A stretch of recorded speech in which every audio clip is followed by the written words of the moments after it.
Hi, friends. Welcome to episode 7 of Aquarius Truly. I cannot believe that I have been recording these for almost, or no, I was about to do the math all the way wrong and be like, I've been recording for 2 months. That's a lie. I've been recording for about a month, but remember I had to pre-film and pre-record everything. Y'all remember how I told you that a couple of episodes back? Yeah. So I've been recording for a month, but there is about 2 months worth of episodes out because one for each week. Y'all feel me, girl math. So for those of you just joining, if this is your first episode, hello, welcome. I'm Lisette. I am an Aquarius. Obviously, I do a bunch of Aquarius shit, but this podcast, honestly, I see it as my weekly rant because the world and some of y'all honestly drive me fucking crazy. So this is sort of like my opportunity to decompress and just have a little voice diary about anything that's happened during the week, just because I just get a bit overwhelmed just having so many thoughts, and I love talking. I love the sound of my own voice. I love tooting my own horn. So this is the perfect medium to do all of the above.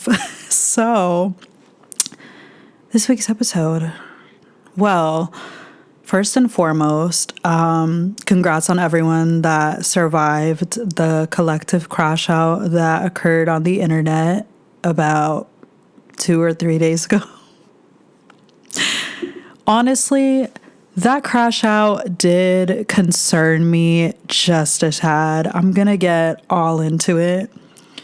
It concerned me because it's like, why did we all freak out like that? I even had to start thinking about myself and being like, do I have an addiction to this app? Not even social media, because I used to struggle a lot with just taking things on Instagram too seriously, especially in high school. But that was just part of me being a teenager, you know? That was just something I had to go through and had to experience. But I am almost 24. Why am I addicted to TikTok? I think TikTok, why it impacted everybody so much, the partial ban, for those of you that live under a rock and have no idea what I'm talking about, TikTok was banned for, I want to say maybe 8 or 9 hours, something like that. And we all freaked out. We all freaked the fuck out. And it's concerning how much we freaked out. Everyone was like, oh my God, what are we going to do? What are we going to do? And it's first of all, my immediate thought when this occurred was that, if y'all remember the pilot episode of this podcast, how I got fucking soft fired. If y'all remember that, the people that soft fired me were a TikTok live streaming company. And I literally was praying on their downfall. I was like, I hope these bitches crash and burn to the fucking ground. And I really would pay $1 million to see their faces when everything went dark and they were on live. Because honestly, that is karma. And I'm not even gonna lie, I'm a Scorpio rising in Mars. When my enemies fall before me, I will laugh. I will laugh. I will laugh and I will enjoy every second of it. I won't dwell in it, but in the initial crash of anyone that has done me dirty or done me wrong, bitch, I will laugh in your fucking face. And that's exactly what I did. I was like, oh, damn, those people at Fashion Wave, girl. But now they're, I guess, back in business. I don't know.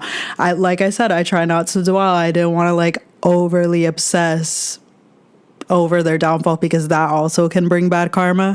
But whoever told you that you can't be happy about people that did you dirty failing, whoever said that, liars. You can literally laugh, because I literally laugh at people that did me dirty failing in life, and I have a pretty happy life right now. So given the circumstances, you know what I mean? So yeah, that was sort of my initial thought process. That was like the first evil thought that that popped in, I guess, so to speak. But another thing I was thinking with this ban is like, maybe now, and I said this in the last pod, maybe now y'all will crack open a fucking book. Perhaps that's what we can do with our time. Perhaps you guys can touch some grass, because honestly, I love TikTok. I obviously love TikTok. I love my platform. I'm so thankful to have 17,000 followers. I am very, very grateful. However, nuance, my favorite word. However, I can recognize that TikTok has rotted our brains completely, especially since it gained so much popularity when we were in an era of isolation. This is sort of what brought us together, and I don't think we ever recovered from that. I really don't know how the loneliness, I guess, or the isolation aspect of COVID would have been had we not had TikTok to bring us all together.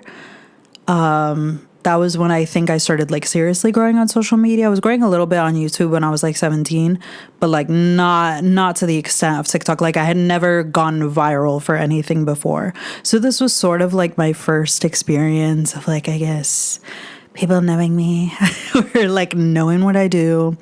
Back in the day, I did like Barbie zodiac signs. I did a lot of tarot readings on TikTok, lots of astrology content. Like that was my niche, was like astrology, Barbie, like you get the gist. Like that's sort of what my content was doing. And it was like that for a while. And then I stopped making TikToks because I was like, or I stopped being as consistent because I was like, I don't know about this. Like, I don't know. And it's kind of ironic because I didn't really get as many hate comments as I do today. I mean, back then, the hate comments that I would get were mainly just like from men who'd be like, I'm an Aries man and I don't act like that. Like it was just dumb shit like that. So I didn't really pay any mind to it. I didn't really care about it or anything. But now it's sort of like surfaced into people just being ruthless, because I think we can all agree that on social media, we've gotten a lot more ruthless, and we're sort of back to the roots of when social media was first invented, where we didn't really understand what cyberbullying was. For those of you that are watching that might be a little younger, maybe like you guys have always had social media, and like to an extent, like I have too. I was born in 2001. I think Google was like made the year I was born, and like Facebook, I think, was like 5 years after or something like that. Or maybe I'm completely wrong with the math. But regardless, it wasn't normal to like have influencers, I guess, or just have people known for being viral or just like anything like that. Like that was all foreign. So as a result of that, there wasn't really any regulation online during this period. I'm talking about like 2008 through like 2013.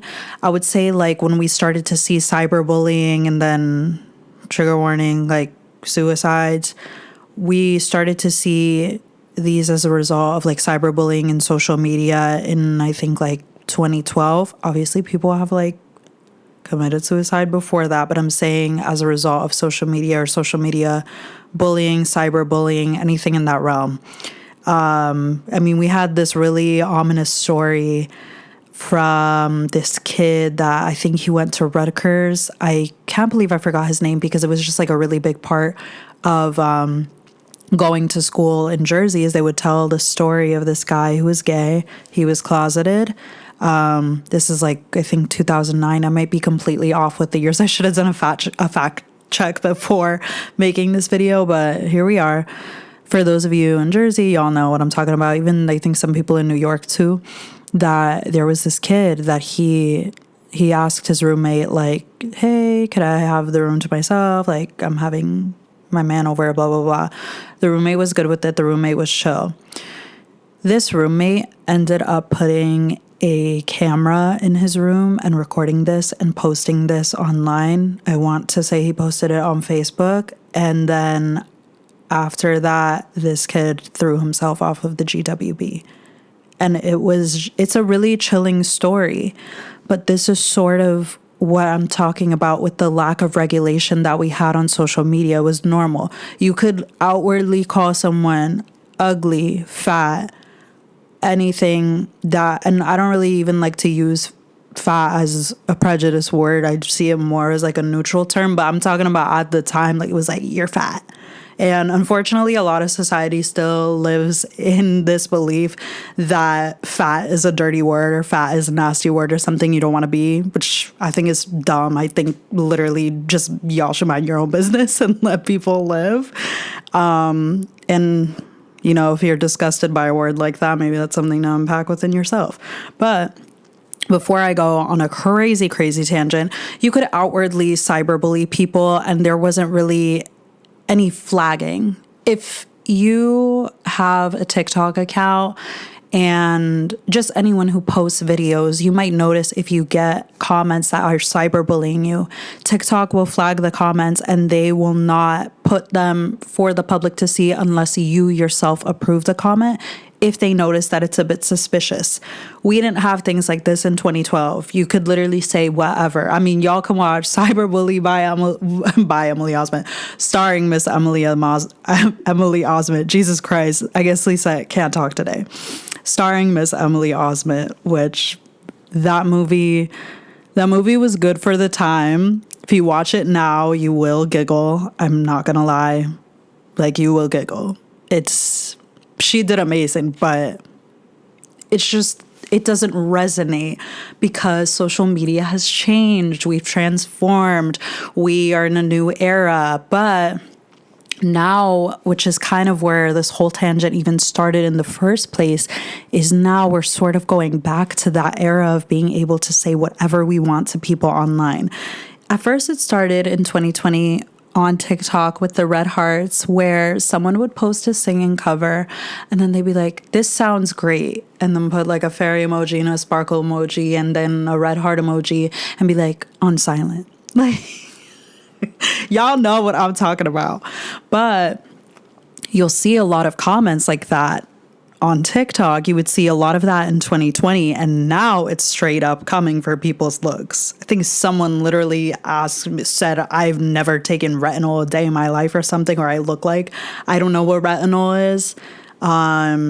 It's like a bunch of like Gen Alpha-ers. I don't know, girl.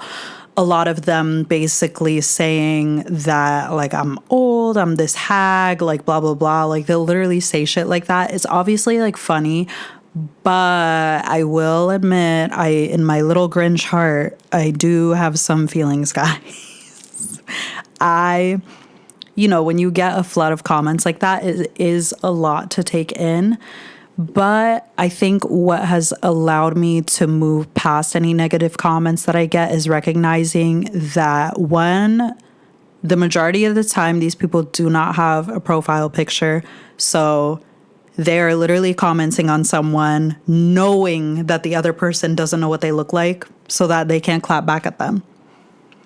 Like, it's literally a game of like people just like shutting doors on each other. They say whatever and then they shut the door.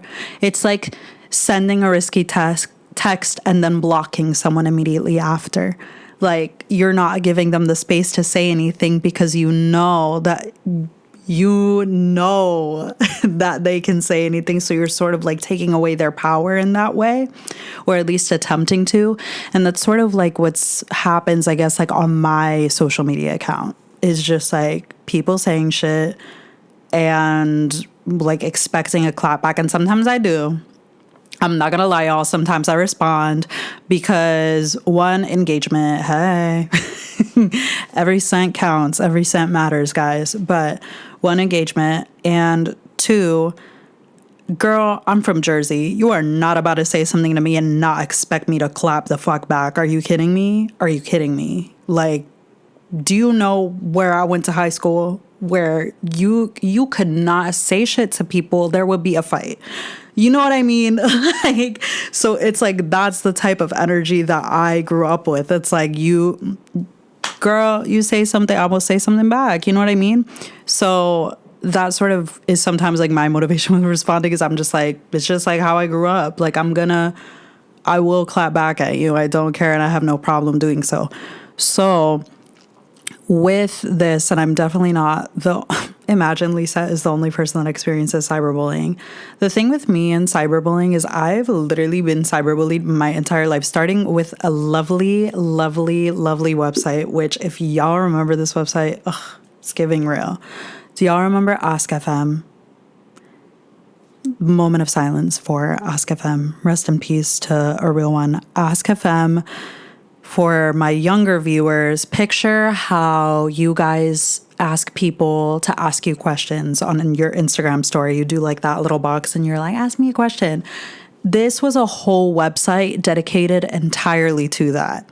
And if you're anything like me, and don't lie, y'all, I would ask myself questions on Ask FM because it was anonymous. Nobody knew that I was asking the question. So I'm sorry. I'm going to admit it. I'm going to bite the bullet and say I would ask my own questions because nobody cared about what was going on in my life, which rightfully so. I'm 11. So shut the fuck up. But yeah, so I was bullied on there. I'll never forget. Like, there was this guy I had a crush on. I was in like 6th grade, and I still remember his name. That's so funny. He was Brazilian, but I had a crush on him, and I remember he had a girlfriend at the time, and then this girl, and then I think her friend would be like, you and Lisette would be such a cute couple, and like all this stuff. And it was just like floods of questions like that coming from the girl. Cause sometimes I think you could say that it was you asking the question. Like you had a choice to be anonymous. So for the most part, people would be anonymous. So yeah, these girls literally flooded his account with those questions. He'd be like, nah, chill. Like, I would never do that. And blah, blah, blah. Just like, no, like she's so dorky and blah, blah, blah. I'm like, I'm a theater kid and I'm 11 years old. And this kid is like, what, 14? So, and his girlfriend, I think was like 13. Hope they're well, question mark. I don't know. But that was like where I started to notice cyberbullying. And then I remember at my school, what we did. At my school, we did something called to be rude. Like how you have to be honest. For our school, we did to be rude. This happened through middle school and high school. And I'll never forget this one girl gave me a to be rude. And she said, to be rude, the duck face isn't for you. Like we used to say shit like that to each other online. And that's just like, this is like just East Coast, tri-state area culture is just being like this nasty ass shit. There's literally a Jersey Club song that goes, if she ugly, point her out. Like, bro, it's just like we're so different in there. And like, I honestly, I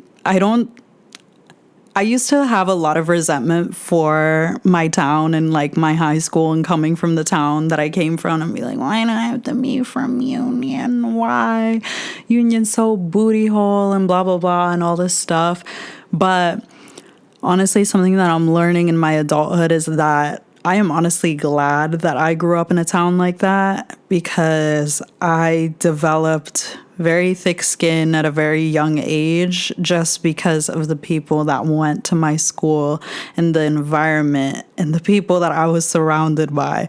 Because like it was just like sometimes people would just be straight up nasty to you and would not stutter. And honestly, it does prepare you for the real world. And it prepared me for having the platform that I have today where people are not always the kindest.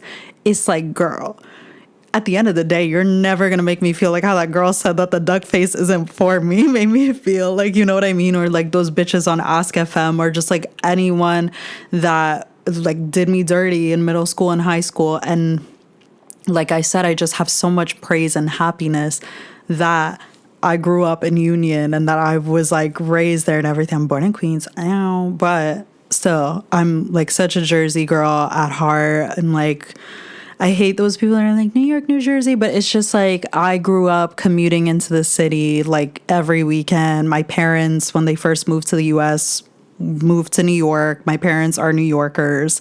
My parents worked in the city like my entire life, basically. So it's like, when you grow up with that, you are exposed to New York very often at a very young age, which is probably one of the reasons why I wasn't so like, I want to live here. I'm like, I've been seeing the Empire State Building like forever. I'm not so like, I guess, amazed by it. I didn't have the same feeling like how I had when I landed in LA, where I was like, squeak. Like, what is this? This is so new. This is so fresh. I love it. Palm trees. Like, I didn't know about any of that. You know what I mean? But back to being proud about where you come from. In addition to growing up in Union, I also grew up in a Colombian household. My parents, like, love y'all. Love y'all. I love them very, very much. And they do have a lot of American qualities, a lot of New Yorker qualities specifically. But at the end of the day, they are very Colombian and have a lot of Colombian values that has changed over the years, mind you. I want to just like continue to emphasize that. Like, I truly do love my parents. I tell my parents everything. Every time I gossip to my parents, like, those are my ride or dies, and my sister. Like, we're a very tight knit family, Colombian. If y'all ever met Colombians, like, I would say this is very, like, yes, this is like Latinos in general. I would say like we're very close to our families and just like have that tight knit quality where we like, but I would say specifically, yeah, just with Colombians, that we are just a very, very close bunch. So, about growing up in a Colombian household, you guys, in Colombia, and like I said, this is not just specific to here, this is also like, I guess, Latino America. What we do in there is you will literally have your biggest insecurity, and that will be your nickname. Like, it's like, if you look like a cow, they're going to call you vaca. If you look like, or if you have bad breath, or if you have like a very high pitched voice, like, you're going to be called boquitas. You know what I mean? Like, it's like you have an insecurity, and then that will literally be your nickname, and that will stick with you. And that's just like a part of the culture. And it's really fucked. It's bad. I hate that about Latinos, that we literally will take your biggest insecurity and that is your nickname. However, having all of these identities encompassing around me and everything, and just being a part of who I am, that I'm not just one thing, I'm multiple things. I'm literally everything everywhere all at once. But with having all of these, I'm just very blessed that I have these things, I think, once again, in addition to just having resentment from being from Union, I also like wasn't always happy to be Colombian. I'd be like, I hate this, it's so boring, blah, blah, blah. Like, why can't I be more American? Why can't I, like, talk back to my parents? You know what I mean? Y'all know, when you watch those kids and you see the kids clap back at the parents, I'm like, wow, that is brave. I would never do that with my mother or father. Like, girl, I would not hear the end of it. Even when I have like the slightest bit of attitude with my parents, or had it like in the past being as a teenager, like, girl, you don't hear the end of it. But through, growing up and learning, I'd be like, it's fun to be Colombian. I'm like, I love having a big butt. I love the accent that I have when I speak Spanish. I love our food. I am just very, very proud. You know what I mean? I have a lot of pride for where I'm from. And I also have a lot of pride that not only am I Colombian, I'm American. I'm first gen. That's like a huge part of my identity. It's not all of my identity, but it does play a role in the way that I grew up and the way that I experience the world. I love having this duality to me, that I have these parents that are from a completely different space. They're able to teach me certain things, and I'm also able to teach them certain things.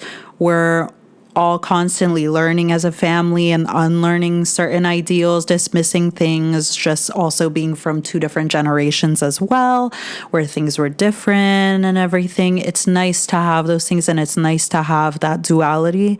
And I truly, truly would not trade it for the world. if I didn't grow up the way that I grew up, I would not have as thick skin. That's something that I guess I noticed with some people living here.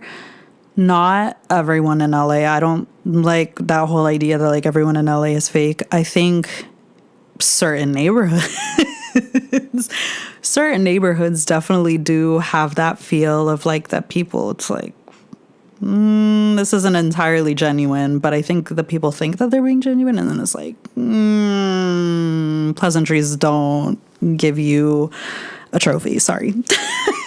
But yeah, I think something y'all have to understand also with LA is that LA is very, very big. A lot of the people that are like LA have never been, I guess, like down like to like the south or like even more east. People are scared to go east sometimes, and or just visit different parts of this very, very large city, because it is a very, very large city.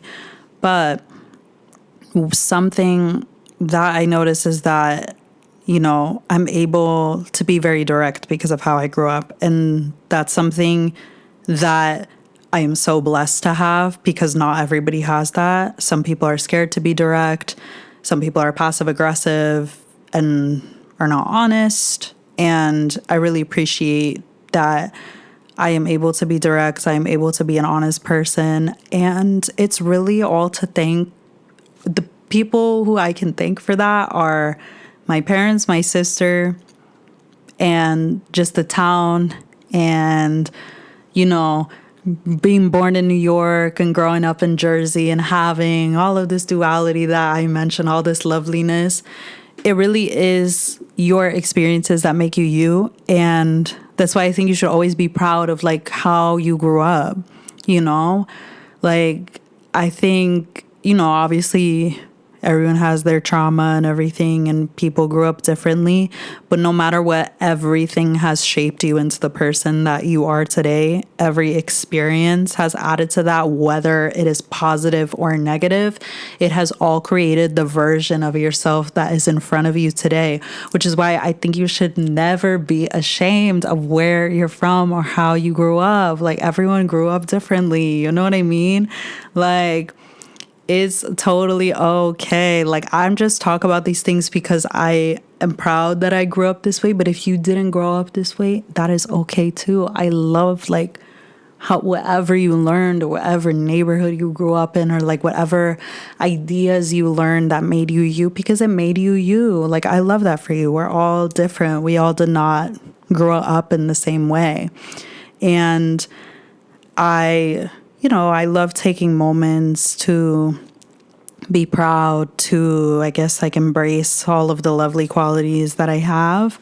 And it really is, it's a blessing to be here. It is truly, truly a blessing. And that's why y'all should not rot your brain with TikTok. I think also I'm just glad that this episode we're really talking about blessings, because I know that Donald Trump being president has just been very, very, very scary. It's quite ironic that I had an ex-best friend who, girl, we were friends since middle school. This girl's Costa Rican. Let me not reveal her ethnicity, because that might be, actually no, there were plenty of Costa Ricans at my school. Never mind. Y'all don't know who I'm talking about. But there's this girl I was friends with, and she became all QAnon, super Christian, super about Jesus in a bad way. I don't care if you believe in Jesus. I love Jesus. I love God and all that. Am I super conservative and insane? No. This girl was, or she became that. She wasn't like that before. Like, this girl, we literally, I think my love for Bad Bunny, it's just been since like I was a junior in high school, and we would always bump him in the car. Like, we were always listening to him. Like, we loved him and everything. And now she's like, oh, that's sinful. I can't listen to that. She ended up getting radicalized by QAnon conspiracy theories on YouTube in 2020. She thought that her getting COVID and having an anxiety attack meant that it was like God trying to save her or something like that. And it's like, no, bitch, you literally had an anxiety attack because we're in a global pandemic. But she ended up moving away, is married now to a super Christian guy, and lives a completely different life, and is always posting about how the demons are here, and the demons and all this is Satan, and every bad thing is because of Satan, and just like that same bullshit y'all know. So it's quite ironic. I'm pretty sure she voted for Trump. If she voted, her parents are literally undocumented. So it's just very, very ironic to me. And it's very sad. And it really is just it goes to show you that we need to read more, because anybody can be radicalized at any moment. Anyone can turn into a crazy right-wing conservative at any moment. It takes one rabbit hole of YouTube videos to get you in that mindset, into thinking these crazy things that have no real evidence behind them. I'm a Virgo moon, bitch. I am all about evidence. I am all about what is supporting your thesis, what is supporting these beliefs. That's why I love reading so much, because I always love learning more and learning new things. I'll read shit that doesn't even interest me. Like, I'll just read it just to like learn more about it, to have more knowledge, because once again, as a Virgo moon, I love being the smartest person in the room. Hello. But it is when you don't have that mindset, and when you are easily tricked. These videos target idiots. They target people that are not informed, so that they can believe these conspiracy theories and then follow them. That's how they get a lot of power. And it's like, I really encourage y'all to pay close attention to the media that you're consuming. Not all of it is good. And I also recommend getting your news from sources other than TikTok and YouTube. I think TikTok and YouTube can really send you into that rabbit hole. It's not always fact checked. So I'm just always someone that I'm just like, make sure y'all are fact checking and looking at experts. Like, I love watching influencers as much as the next one, and I guess learning about them and learning about their lives and everything. But at the end of the day, you always have to find things that have real, true evidence from experts. Okay. That is why we are in the problem that we're in today, is because people don't fact check shit and they get all their information from TikTok and YouTube. And it's like, this is literally how he won. Because the thing with Donald Trump is Donald Trump makes stupid people feel seen. That is why he has so many followers, because I'm sorry, there are a lot of dumb people that live in this country. So it is very easy to target stupid people. It is very simple. You just simply put something in a cute little TikTok, say it in a tone of voice that makes it sound true, and boom, they'll literally believe you. I can definitely tell you that there are so many people on social media that we take it as the truth, and they are literally lying to you. I think we also just have to remember that just because someone is a good storyteller doesn't mean that what they're saying is based on facts and evidence. Let's stop. Let's see. That's out, honestly. Believing everything that you see online. Social media is a really beautiful place, but it can also get really dark, and not even just on the topic of cyberbullying.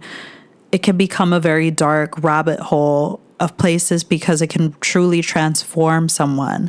This girl that was my best friend, literally just like we were two peas in a pod, bitch. Like, we were besties. She had the same energy as me, and we were both so loud with each other, and we were just literally like this. We loved each other, and she was completely normal, but it took her one rabbit hole to just get sent the wrong way, and now she lives a completely different life. She dropped out of college. She had so much potential as a person, and it's just a very sad thing to see, and I really don't want to see that happen to any of you. I really don't want you guys to give up on your dreams because of fear, because of a bunch of YouTube videos that you saw. You know what I mean? That's another thing to emphasize during this time, is to not be fearful, y'all. This is the time to find community. This is the time to organize, okay? I am definitely researching with my friend on ways to organize out here in LA because we're sick of it.